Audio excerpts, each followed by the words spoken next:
future our priority. Hello students, a very good morning to all of you. This is Shivani Gangwania, your biology faculty, and today we are going to continue our second lecture of ecology. As I told you in my earlier classes, ecology, this is a main subject. ये वही subject है बेटा जो 2013 में honourable Supreme Court of India ने compulsory किया. Whether it is your civil engineering, whether it may be your other professional courses, यहाँ पर हम इस चैप्टर को, इस सब्जेक्ट को बहुत अच्छी तरीके से पढ़ेंगे, समझेंगे और अपनी एनसीईआरटी को वन बाय वन, ये जो सीरीज़ हमारी चल रही है NCERT series, the series is very important because यहाँ पर मैं आपको बताऊँगी कि किस तरीके से आप एक लाइन से 2 या 3 क्वेश्चंस निकाल सकते हैं और उन पे प्रैक्टिस कर सकते हैं. लास्ट क्लासेस में मैंने आपको कवर कराया था रामदेव मिश्रा के बारे में. यहाँ पर हमने 4 डिफरेंट साइंटिस्ट के बारे में जाना. The first scientist we have Ramdev Mishra, जिनको हम फादर ऑफ इंडियन इकोलॉजी कहते हैं. एंड उसके बाद हमने फादर ऑफ इकोलॉजी को जाना, जो हम अर्नेस्ट हैकल को कहते हैं, बिकॉज अर्नेस्ट हैकल ने 1866 में इकोलॉजी के बारे में बताया. उसके बाद हमने देखा था कि what do you mean by ecology. This is a very burning और ब्रॉड सब्जेक्ट जिसके अंदर हम एक ऑर्गेनिज्म का जो कि अर्थ के ऊपर रहता है उसका रिलेशन क्या है, उसके फिज़िकल एनवायरनमेंट से या उसके बायोलॉजिकल एनवायरनमेंट से या उसके इमीडिएट एनवायरनमेंट से. यहाँ पर हमने बहुत सारी चीज़ों को जाना. साथ ही साथ हमने जाना कि इकोसिस्टम क्या होता है.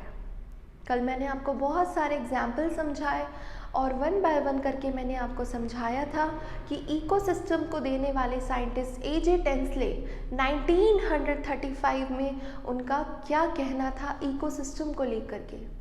आज इसी सीरीज़ में हम आगे चल रहे हैं और एनसीईआरटी को पढ़ रहे हैं. तो बच्चा पार्टी मेरे साथ सभी बच्चे बहुत ही फोकस्ड होकर के यहाँ पर पढ़ेंगे. चलिए स्टार्ट करते हैं बेटा. ये पूरा पैरा कल मैं आपको करा चुकी हूँ.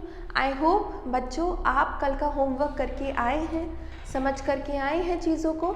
ठीक है, मैम आप पे भरोसा कर रही हैं, इसलिए कर रही हैं बेटा क्योंकि वो जानती हैं कि आप कितना ज़्यादा सीरियस हैं अपनी पढ़ाई को लेकर के. चलिए, ऑर्गेनिज्म एंड इट्स एनवायरनमेंट. बच्चा पार्टी पूरे बायोस्फीयर को बनाने के लिए हमने देखा कि 3 अलग अलग स्फीयर बहुत ज़्यादा इम्पॉर्टेंट रोल प्ले करते हैं. बट आपकी एनसीईआरटी सिंपली बोल रही है कि आपको इकोलॉजी को पढ़ना है पॉपुलेशन लेवल पर और ऑर्गेनिज्म लेवल पर. देखते हैं कहाँ पर. ये देखिए बेटा, एक minute. This line, this line, we explore ecology at organism and population level. बेटा उससे पहले आपको समझना पड़ेगा कि यहाँ पर आप इकोलॉजी को कितने माइक्रो ऑर्गेनिज्म लेवल से भी पढ़ सकते हैं, क्योंकि आप सभी जानते हैं बेटा, आप सभी जानते हैं. मैं एक खाली स्पेस लेती हूँ, गिव मी अ मिनट. एक खाली स्लाइड हमें लेते हैं. ये देखिए मैम यहाँ पर आपको कुछ समझाएंगी. सेल,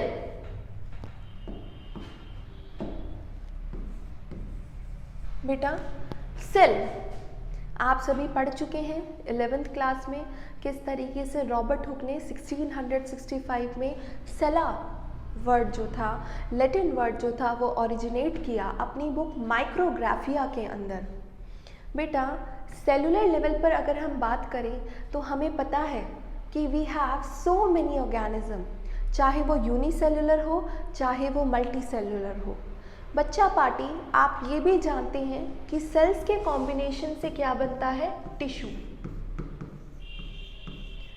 हाँ बेटा, ये वही टिश्यू है जो हम कौन से चैप्टर में पढ़ रहे थे, स्ट्रक्चरल ऑर्गेनाइजेशन वाले चैप्टर में। हमने वहाँ पर कार्डियक टिश्यूज़ देखे हैं, स्मूथ मसल्स देखी हैं और प्रॉपर जाना है कि टिश्यू फॉर्मेशन कैसे होती है, जहाँ पर सेल्स की ग्रुपिंग होती है और वो सारी सेल्स एक पर्टिकुलर फंक्शन को परफॉर्म करती है। इसके बाद बेटा हमने देखा कि टिश्यू के बाद बनते हैं ऑर्गन। ये हमने एनिमल किंगडम में देखा था कि हमें बहुत सारे ऑर्गन्स देखने को मिले, अलग अलग फाइला में अलग अलग तरीके के ऑर्गन्स हमें देखने को मिलते हैं। After this we have organ system. इसके बाद हमारे पास ऑर्गन सिस्टम है बेटा। बहुत सारे ऑर्गन सिस्टम को मिला करके हम एक इंडिविजुअल को बनाते हैं। बहुत सारे इंडिविजुअल्स मिला करके बेटा पॉपुलेशन बनती है। अलग अलग पॉपुलेशन मिलकर के बेटा क्या बनाती है, कम्युनिटीज़। अलग अलग कम्युनिटीज़ फॉर्मेशन से क्या होता है बेटा, कोई बच्चा मुझे बता सकता है? फॉर एग्ज़ाम्पल आप एक जंगल में हैं, वहाँ पर ट्रीज़ भी हैं, वहाँ पर कम्युनिटी अलग अलग कम्युनिटीज़ भी, अलग अलग तरह की ग्रासेस भी हैं, लेकिन उस जो पर्टिकुलर फॉरेस्ट का नाम मैंने रखा है ट्रॉपिकल रेन फॉरेस्ट। या मैं बात करूं, हम बहुत सारे ग्रासलैंड्स पढ़ते हैं। क्या ग्रासलैंड्स में ट्रीज़ नहीं होते? होते हैं, बट क्योंकि ग्रासेस वहाँ पर मेजर कम्युनिटी है तो हम उसको ग्रासलैंड कम्युनिटी कह देते हैं। इसी के बाद हम क्या देखते हैं बेटा, कम्युनिटीज़ के मिलने से क्या बनता है? कोई बच्चा मुझे बता सकता है क्लास में? Very good, biomes. हालांकि कम्युनिटीज़ को मिलाकर के हम इकोसिस्टम कह सकते हैं बेटा। फिर हमारा बायोम्स बनती है। जैसे इंडिया के अंदर 5 मेजर बायोम है, बट आपकी एनसीईआरटी आपको 4 बायोम्स के बारे में बताती है। Biome is a very big unit जिसमें बहुत सारे इकोसिस्टम मर्ज्ड होते हैं बेटा। उसके बाद हम पढ़ते हैं रियाम्स। रियाम्स के बाद हम लोग जाते हैं अपना बायोस्फीयर में। हालांकि अगर मैं इसको बहुत ही क्लोजली आपको पढ़ाऊँ तो ये जो पैटर्न है वो और भी वाइड हो जाता है, बट आपकी एनसीईआरटी आपको कह रही है बेटा कि पॉपुलेशन लेवल पर और इंडिविजुअल लेवल पर आपको इकोलॉजी को समझना है। कॉन्सेप्ट क्लियर हो रहा है बेटा? से यस और नो? यस, वेरी गुड बेटा, बहुत बढ़िया। चलिए तो अब हम स्टार्ट करते हैं।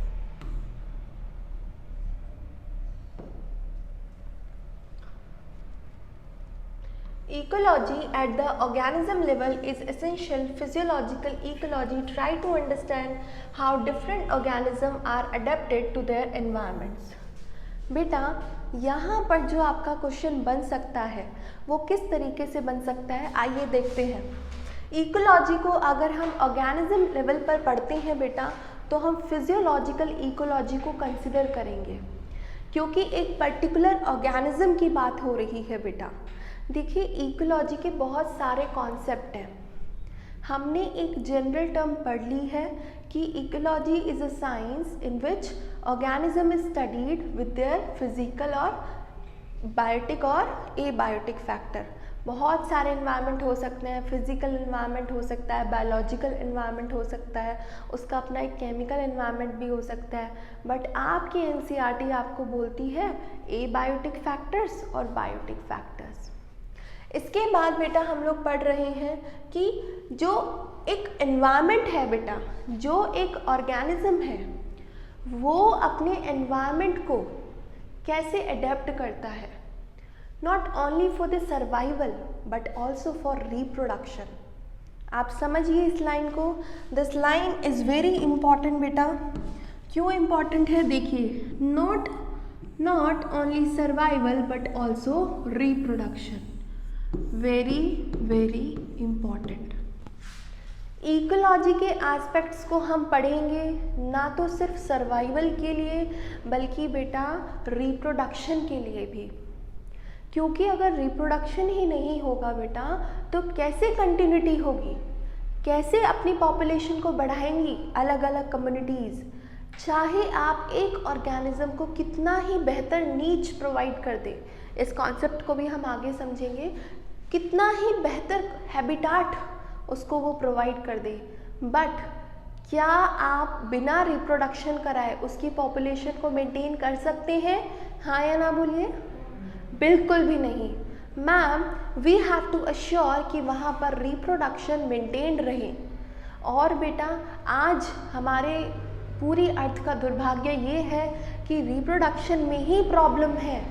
कभी फोटो पीरियोडिक साइकिल में डिस्टर्बेंस आती है, कभी क्लाइमेटिक वेरिएशंस होते हैं बेटा, और क्या होता है, ऑर्गेनिज्म रिप्रोडक्शन नहीं कर पाते और बेटा उनका जो रेड डेटा बुक के अंदर जो स्टेटस है वो गिरता चला जाता है। कभी वो क्रिटिकली एंडेंजर्ड हो जाते हैं, कभी वो वल्नरेबल हो जाते हैं और कभी कभी वो एक्सटिंक्ट हो जाते हैं।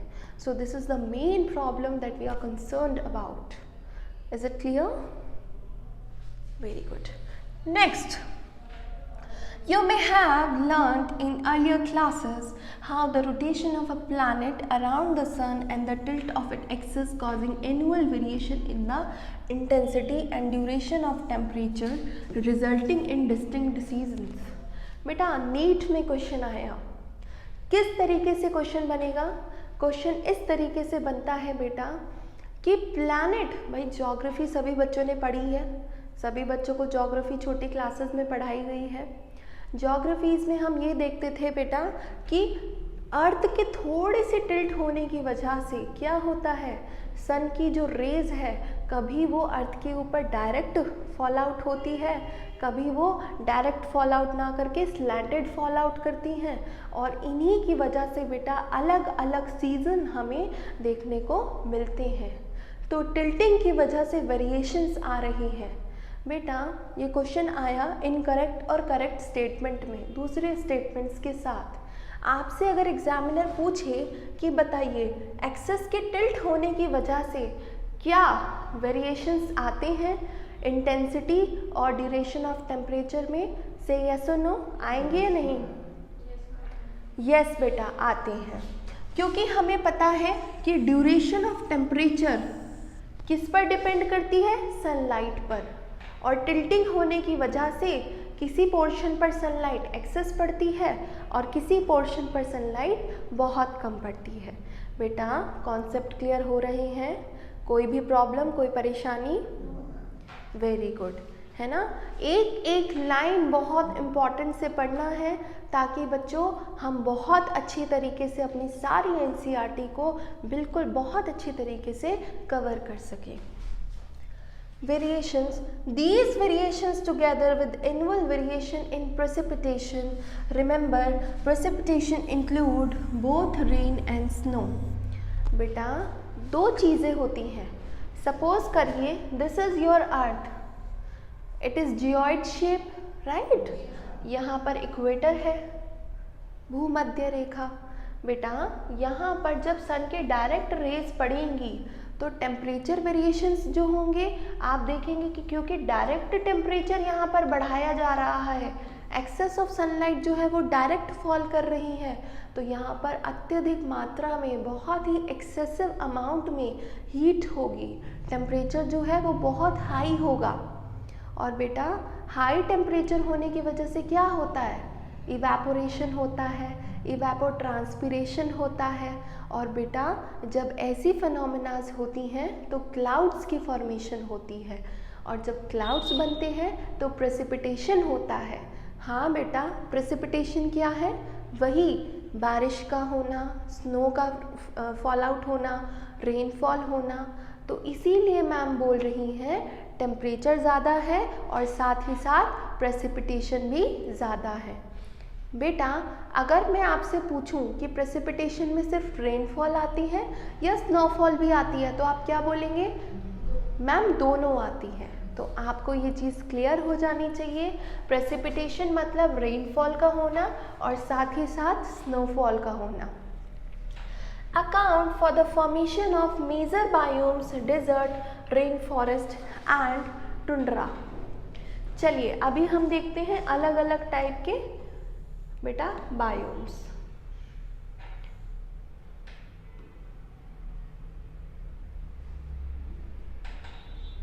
देखो बेटा, डेजर्ट, यहाँ पर जो एनुअल टेम्परेचर है वो बढ़ता जा रहा है ना, और यहाँ पर जो एनुअल प्रेसिपिटेशन है वो घटती जा रही है।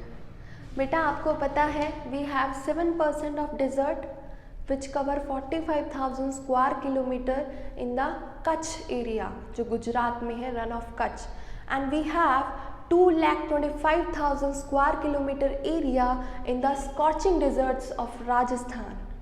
आपको ये चीज़ें कवर हो जानी चाहिए कि किस तरीके से 7% डेजर्ट जो है वो इंडिया के अंदर आता है।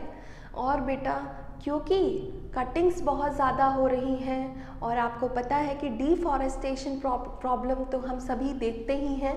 अभी रिसेंट में जेवर एयरपोर्ट यहाँ पर बना है, तो यहाँ पर भी बड़े कन्फ्लिक्ट्स होते हैं, इतनी ज़्यादा पेड़ काटे गए हैं बेटा। दिस इज़ वेरी ये चीज़ें हैं जो हम बहुत ही हार्ट टचिंग हैं इन चीज़ों के लिए, क्योंकि कहीं ना कहीं हमें पता है कि प्लांट्स हमारे लिए कितने ज़्यादा इम्पॉर्टेंट है, but still we ignored, and this is the main problem of us. तो डिज़र्टिफिकेशन प्रोसेस बढ़ता जा रहा है बेटा। दिल्ली का ऑलमोस्ट 35% से ज़्यादा एरिया डिज़र्टिफिकेशन हो चुका है। हमारी भारत सरकार लगातार प्रयास कर रही है, लगातार परफॉर्मेशंस कर रही हैं कि डिज़र्ट्स एरिया को कम से कम किया जाए और डिज़र्टिफिकेशन प्रॉब्लम को कम किया जाए। ठीक है, तो कॉम्बैट करना है हमें मेजर प्रॉब्लम से। बेटा टेम्परेचर भी ज़्यादा, टेम्परेचर पहुंच जाता है डिज़र्ट में बहुत high, on an average through out the year अगर हम बात करें तो बहुत ज़्यादा डिज़र्ट्स में टेम्परेचर यूजुअली हाई ही रहता है, और प्रेसिपिटेशन जो है बेटा, रेनफॉल जो है वो बहुत कम रहती है। तो ये एक अलग तरीके का बायोम है।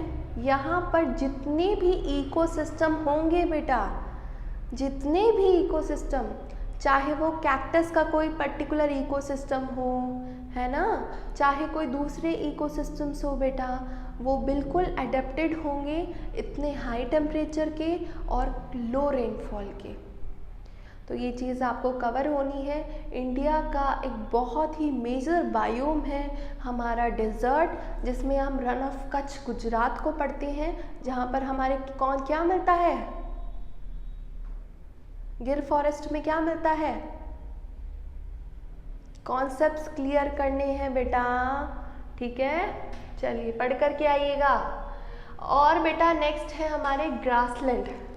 तो आपको पता है ग्रासलैंड मतलब क्या होता है।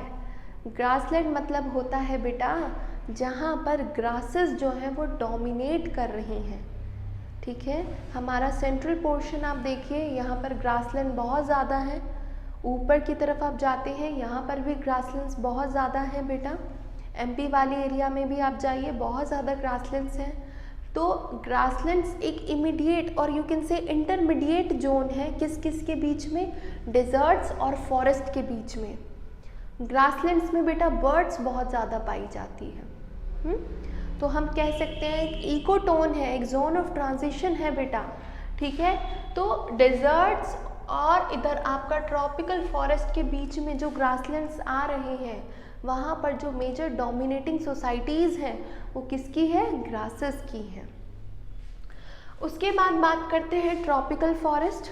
बेटा कुछ ट्रॉपिकल फॉरेस्ट हैं जो हम नॉर्थ ईस्ट के अंदर देखते हैं। यहाँ पर जो आप देख सकते हैं मानसरेनम, चेरापूंजी, कितनी ज़्यादा रेनफॉल होती है ना। हमारे भारत में सबसे ज़्यादा रेनफॉल मानसरेनम, चेरापूंजी में होती है।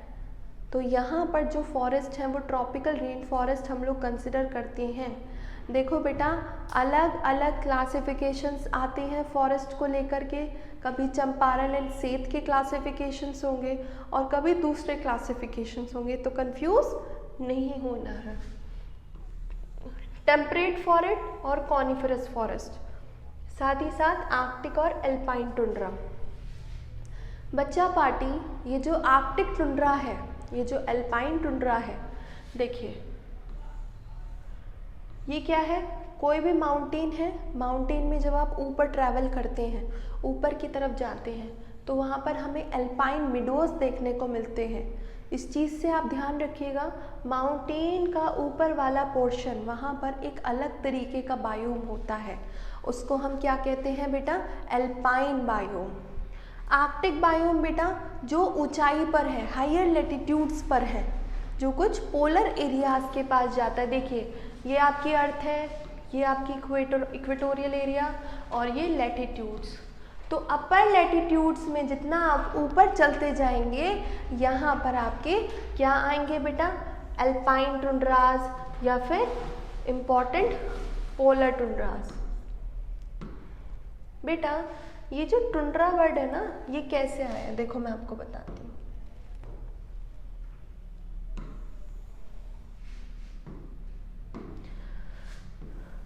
ये जो टुंड्रा वर्ड है ना, एक तरह की प्लांट की स्पीशी यहाँ पर पाई जाती है जिसको टुंटुरी कहा जाता है, और ये ऐसी स्पीशी है प्लांट की जो टुंड्रा रीजन में, ठंडे इलाकों में पाई जाती है बेटा। ओके, तो इस चीज़ का आप ध्यान रखिएगा। तो ये हमने क्या देखा, कॉनिफरस फॉरेस्ट बेटा जो कॉन शेप्ड के होते हैं। आपको पता है कि ऊपर की नॉर्दर्न बेल्ट जो है, जितनी भी यूरोपियन कंट्रीज़ हैं या दूसरी आपकी कैनेडियन कंट्रीज़ है, वहाँ पर कॉनिफरस जैसे ओक, पाइन है ना, चीड़, ऐसे पेड़ जो हैं वो ज़्यादा दिखाई देते हैं, प्लांट्स जो हैं वो ज़्यादा दिखाई देते हैं। उन्हीं के बिहाफ पे इस पर्टिकुलर बायोम का जो नाम है वो कॉनिफरस फॉरेस्ट रखा गया है। उसके बाद बेटा टेम्परेट फॉरेस्ट है ना, जो आपके ट्रॉपिकल से ऊपर वाले एरिया में पाए जाता है। तो ये अलग अलग तरीके के बायोम हैं। आपको पता होना चाहिए कि कहाँ पर टेम्परेचर कितना होगा और कहाँ पर टेम्परेचर कितना होगा। एक्स्ट्रा सीरीज़ के अंदर मैं आपको ये सारी चीज़ें समझा दूँगी, ठीक है। But before this we need to stick on our NCERT ताकि हम ज़्यादा बाहर ना चले जाएं। चलिए नेक्स्ट पढ़ते हैं बेटा।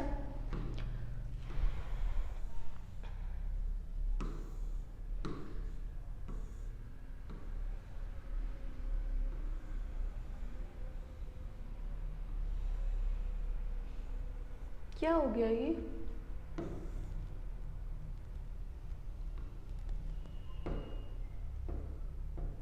इसको मैम सेलेक्ट कर लेती है, एक मिनट।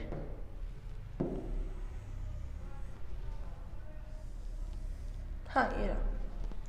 चलिए, regional and local variations, regional and local variation within each biome leads to the formation of wide variety of habitats। बेटा आपको अगर मैं बोलूँ कि आप अपनी मौसी के घर चले जाइए और वहाँ पर जा कर के पढ़िए, तो आपको बहुत प्रॉब्लम होगी, क्योंकि जैसे ही आप कज़न्स के घर पे जाते हैं वहाँ का जो एनवायरनमेंट है वो आपके अकॉर्डिंग सूटेबल नहीं होगा, क्योंकि उनका एक अपना ही एक एनवायरनमेंट है, एक लोकल एनवायरनमेंट। सेम बेटा ये क्या होता है, हर स्पीशीज़ के लिए भी ऐसे ही होता है, ठीक है। तो रीजनल और लोकल वेरिएशंस आना, कभी टेम्परेचर का, कभी प्रेसिपिटेशन का, इसी की वजह से क्या होता है, अलग अलग तरीके के हैबिटाट्स की फॉर्मेशन होती है, ठीक है। यहाँ पर आप देखते हैं कि major biomes of India are shown in figure 13.2। आगे हम एक फिगर कवर करेंगे, उसके अंदर अलग अलग बायोम्स को बहुत अच्छे से देखेंगे। पेज नंबर 221 पर आपके सारे बायोम्स बने हुए हैं और ये सभी बायोम्स के नेम आपको लर्न हो जाने चाहिए, ठीक है। चलिए, On planet Earth, life exists not just a few favorable habitats but even in extreme and harsh habitats। बेटा this is very important line। जो लाइफ है ना बच्चों, वो सिर्फ और सिर्फ ऐसे हैबिटाट में एग्जिस्ट नहीं करती जहाँ पर कंडीशन सूटेबल हो। जैसे मैं बोलूँ कि बेटा बहुत बच्चे हैं जिनका सपना है डॉक्टर बनना, बट इज़ इट पॉसिबल कि डॉक्टर वही बनते हैं जो बड़ी बड़ी एलीट कोचिंग्स के अंदर पढ़ते हैं? आप बोलेंगे नहीं मैम, एक स्लम एरिया का भी बच्चा बेटा डॉक्टर बन सकता है, एक मिडिल एवरेज क्लास का भी बच्चा डॉक्टर बन सकता है, हर कोई डॉक्टर बन सकता है बेटा, चाहे उसका कंडीशन हार्श ही क्यों ना हो। तो ये चीज़ हमें बताती है कि अलग अलग हैबिटाट्स में, चाहे वो बहुत ही हार्श ही क्यों ना हो, वहाँ पर भी लाइफ एग्जिस्ट करती है। जैसे हमने आर्की बैक्टीरिया के बारे में देखा था, वहाँ पर हमने हेलोफाइल्स, थर्मोएसिडोफाइल्स और मिथेनोजेंस के बारे में पढ़ा था। तो ये लाइन आपको यही सिखाती है बेटा, चाहे स्कॉचिंग राजस्थान डेजर्ट हो, range of the Meghalaya forest हो, डीप ओशन हो, टोरेंशियल स्ट्रीम्स हो, परमाफ्रॉस्ट नॉलेड इन पोलर रीजन्स हो, ऊपर के माउंटेन्स हो, थर्मल स्प्रिंग्स हो, कंपोस्ट पिट्स हो, हर जगह आपको क्या मिलेगा, लाइफ देखने को मिलेगी। चाहे आप डेजर्ट में हो बेटा, ऐसा थोड़ी ना है बहुत डेजर्ट है, बहुत गर्मी है, वहाँ पे लाइफ होती ही नहीं है, होती है। बहुत ज़्यादा रेप्टाइल्स वहाँ पर पाए जाते हैं। रेप्टाइल्स का रेशियो अगर आप देखें तो डेजर्ट्स में बहुत ज़्यादा है बेटा। साथ ही साथ ऐसा थोड़ी ना होता है जहाँ पे बारिश होती रहती है लगातार मेघालय रीजन में, वहाँ पर लाइफ एग्जिस्ट नहीं करेगी, वहाँ भी बहुत सारी लाइफ है बेटा। वो बहुत ज़्यादा अडेप्टेड होती है वहाँ के एनवायरनमेंट से। इवन दो छोटे छोटे पिट्स हैं बेटा, उसमें भी इवन आपके इंटेस्टाइन भी एक तरह की हैबिटाट है बहुत सारे माइक्रो ऑर्गेनिज्म के सर्वाइवल के लिए और साथ ही साथ उसके रिप्रोडक्शन के लिए। तो मुझे लग रहा है कि आपको कॉन्सेप्ट्स क्लियर हो रही हैं बेटा। एक एक लाइन हम बहुत अच्छे से पढ़ रहे हैं, हो ही नहीं सकता बेटा एक भी क्वेश्चन आपको यहाँ से ना देखने को मिले। चलिए नेक्स्ट पढ़ते हैं।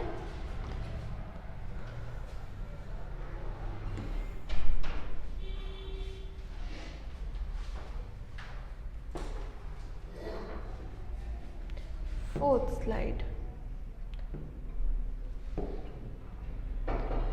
फोर्थ स्लाइड है ना बेटा,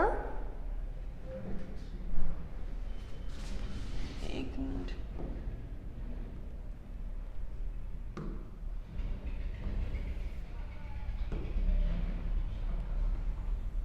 आराम से करते हैं इसको। यहाँ पर तो 6 आ रही है बट ये नहीं हो रहा है।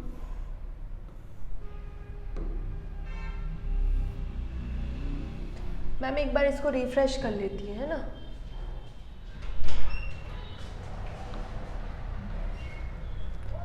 हाँ एक बार मैम इसको रिफ्रेश कर लेती है। एक बार फिर से स्टार्ट करती हैं बेटा और हम फिर से इसको कवर करेंगे। देखो अभी आ गया ना। हाँ जी बेटा, आप डायग्राम के अंदर देख सकते हैं कि हमें अलग अलग तरीके के बायोम्स यहाँ पर देखने को मिल रहे हैं। चाहे हमारा ट्रॉपिकल रेन फॉरेस्ट हो बेटा, अभी मैम के साथ लर्न कर लो। ट्रॉपिकल रेन फॉरेस्ट एग्जामिनर पता है आपको क्वेश्चन कैसे देगा, वो 4 ऑप्शन देगा, उसमें से एक बायोम नहीं होगा जो इंडिया में एग्जिस्ट करता है, वो आपको सेलेक्ट करना है। वो आप कैसे सेलेक्ट कर सकते हैं, अगर आपको tropical rain forest, deciduous forest, deserts और सी कोस्ट के बारे में पता है, क्योंकि ये 4 बायोम्स इंडिया के अंदर होते हैं बेटा अकॉर्डिंग टू योर एनसीईआरटी। तो इन लाइंस को बहुत अच्छे से याद कर लेना, दिस इज़ वेरी इम्पॉर्टेंट। मैं मार्क भी कर देती हूँ ताकि फिर आपको एग्ज़ाम टाइम पे याद रहे। ये लो येलो ले लिया, देखो मैं लिख देती हूँ इम्पॉर्टेंट, नीट, ये क्वेश्चन बन सकता है बेटा। What are the key elements that leads to so much variations in the physical and chemical conditions of different habitat? The most important ones are temperature, water, light and soil. बेटा last class में मैंने आपको ये बताया था कि किस तरीके से एक ऑर्गेनिज्म अपने फिजिकल एनवायरनमेंट के ऊपर डिपेंड करता है ना। सोचो, आप लोग सोचिए, आप कहाँ रहते हैं, आप नॉर्दर्न बेल्ट में रहते हैं, है ना, सिंपली नॉर्दर्न बेल्ट में सर्वाइव कर रहे हैं। अगर यहाँ पर सिर्फ बारिश ही बारिश होती रहे थ्रू आउट द ईयर, क्या आप सर्वाइव कर पाएंगे? नो, क्योंकि वो कंडीशंस ही नहीं है बेटा, क्योंकि हम कभी भी इतनी एक्सेसिव रेनफॉल में सर्वाइव कर ही नहीं पाए बेटा।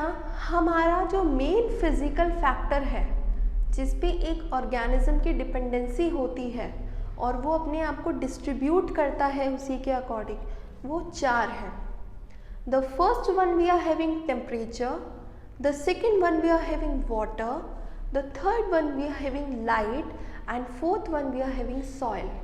अब बेटा एग्जामिनर आपको ऑप्शन देगा और बोलेगा कि वो कौन कौन से फिजिकल फैक्टर हैं जिस पे एक ऑर्गेनिज्म की डिपेंडेंसी होती है, तो आप क्या बोलेंगे?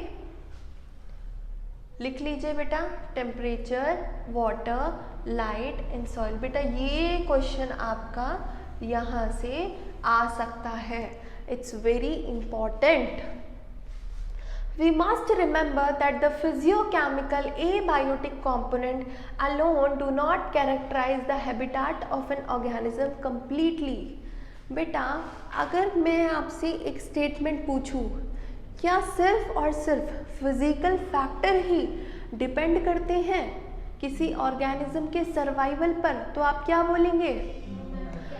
नो मैम, यहाँ पर तो बहुत सारे फैक्टर हैं मैम।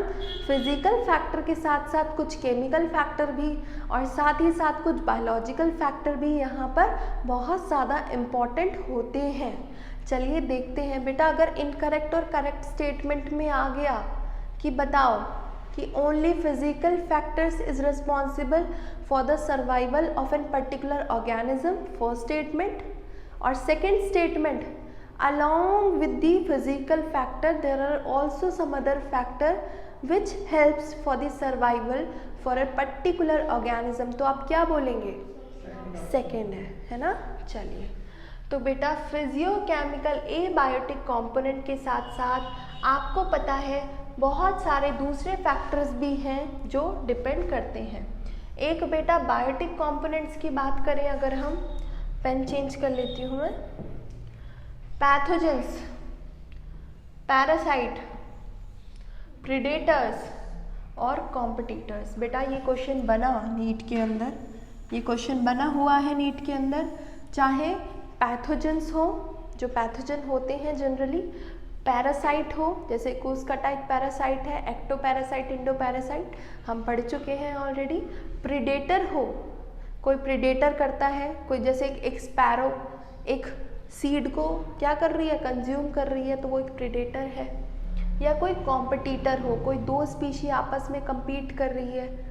तो यहाँ पर हम देख रहे हैं कि टेम्परेचर, वाटर, लाइट, सॉइल के साथ साथ कुछ बायोटिक फैक्टर्स भी हैं, चाहे वो पैथोजन हो, पैरासाइट हो, प्रीडेटर्स हो, कॉम्पिटिटर्स हो, ये सभी डिपेंड करते हैं एक ऑर्गेनिज्म के सर्वाइवल के लिए। उसके बाद हम देखेंगे बेटा कि ये आपस में क्या करते रहते हैं? इंटरैक्ट करते रहते हैं। वेरी इंपॉर्टेंट, इंटरैक्ट करते रहते हैं बेटा, बहुत इंपॉर्टेंट है। We assume that over a period of time the organism had through natural selection evolved adaptations to optimize its survival and reproduction in its habitat. यहाँ के सर्वाइवल के लिए और बेटा रिप्रोडक्शन के लिए हमें बायोटिक और एबायोटिक फैक्टर्स, जैविक और अजैविक दोनों तत्व जो हैं वो बहुत इम्पॉर्टेंट हैं, जो हमें चाहिए होते हैं। साथ ही साथ बात करते हैं बेटा, अगर क्वेश्चन बना, देखिए कि एडेप्टेशन, अगर ये क्वेश्चन बन गया कि बेटा किसी भी ऑर्गेनिज्म के किसी भी हैबिटाट के लिए अगर एडेप्टेशन हो रही है तो वो किन किन दो चीज़ों के लिए होती है? पहला ऑप्शन है बेटा सर्वाइवल, सेकेंड ऑप्शन है रिप्रोडक्शन और थर्ड ऑप्शन है बोथ ऑफ द अबव। क्या बोलेंगे आप बोलिए बेटा। वेरी गुड, तो सर्वाइवल और रिप्रोडक्शन दोनों के लिए ये इम्पॉर्टेंट होता है, वेरी इम्पॉर्टेंट बेटा। चलिए अब एक नीच का क्वेश्चन आता है बेटा। देखिए नीच क्या होता है, अक्सर बच्चों को ये कॉन्सेप्ट क्लियर होता ही नहीं कि नीच होता क्या है। सबसे पहले ये टर्म किसने दी है बेटा, लिख लीजिए, वेरी इंपॉर्टेंट।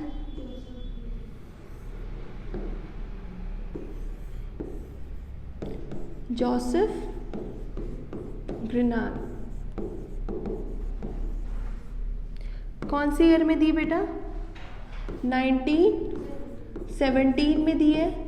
जोसेफ ग्रिनाल का कहना था कि नीच जो होती है वो इक्विवेलेंट होती है स्पीशीज हैबिटाट के। बेटा आपको पता है कि भाई आपको ना ऐसे अपने घर पे ही नींद आती है, क्योंकि आपको अपने घर का एनवायरनमेंट बहुत अच्छा लगता है, आपको शांति चाहिए, तो वो आपकी एक पर्टिकुलर नीच है।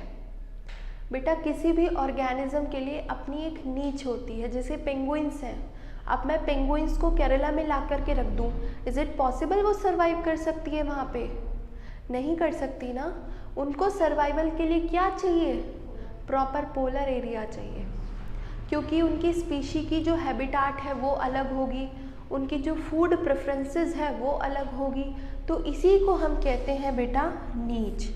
हर एक ऑर्गेनिज्म का अपना एक फंक्शनल यूटिलाइजेस और फंक्शनल रोल होता है इकोसिस्टम में, और वो फंक्शनल रोल एक पर्टिकुलर हैबिटाट के इक्विवेलेंट होता है।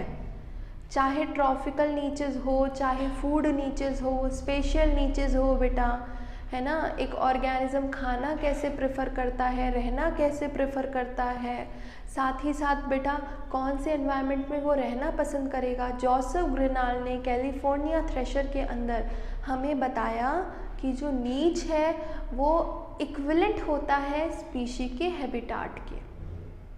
अगर मैं बोलूँ बेटा कि मुझे पेंगुइन्स की बहुत ज़्यादा नंबर में रिप्रोडक्शन करानी है, तो आप बोलोगे मैम फिर तो आपको पोलर एरिया में जाना पड़ेगा।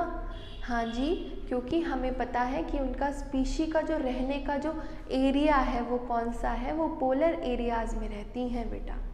साथ ही साथ हर एक ऑर्गेनिज्म की अपनी अपनी रिक्वायरमेंट होती है, एक फंक्शनल रोल होता है बेटा, और उसको हम क्या कंसिडर कर रहे हैं? नीच कंसिडर कर रहे हैं। कॉन्सेप्ट क्लियर हुआ बेटा? तो यहाँ तक हमने आज ये कवर कर लिया है। अब हम कल से सारे मेजर एबायोटिक फैक्टर्स को कवर करेंगे, temperature, water, light and soil. Usually बच्चा पार्टी इन सभी को मिस करके सीधा टेम्परेचर से स्टार्ट करते हैं, बट बेटा इतना ज़्यादा जो आज अपने कॉन्सेप्ट्स को समझा है, ये क्वेश्चन बनते हैं, ठीक है। इकोलॉजी इतना इजी सब्जेक्ट नहीं है। इतना मैम ने क्यों पढ़ाया है? ताकि आप एक एक लाइन को अच्छे से पढ़ें। आप डॉक्टर बनने वाले हैं, आप फ्यूचर डॉक्टर हैं बेटा, खुद को फील करिए। तो ऑर्डिनरी बच्चों से अलग हट कर के एनसीईआरटी को पढ़िए। जैसे मैम आपको एक एक लाइन पढ़ाती है बेटा, ऐसे पढ़ना है एनसीईआरटी। समझ में आ रहा है? चलिए, ओके बेटा, thank you, bye bye, take care.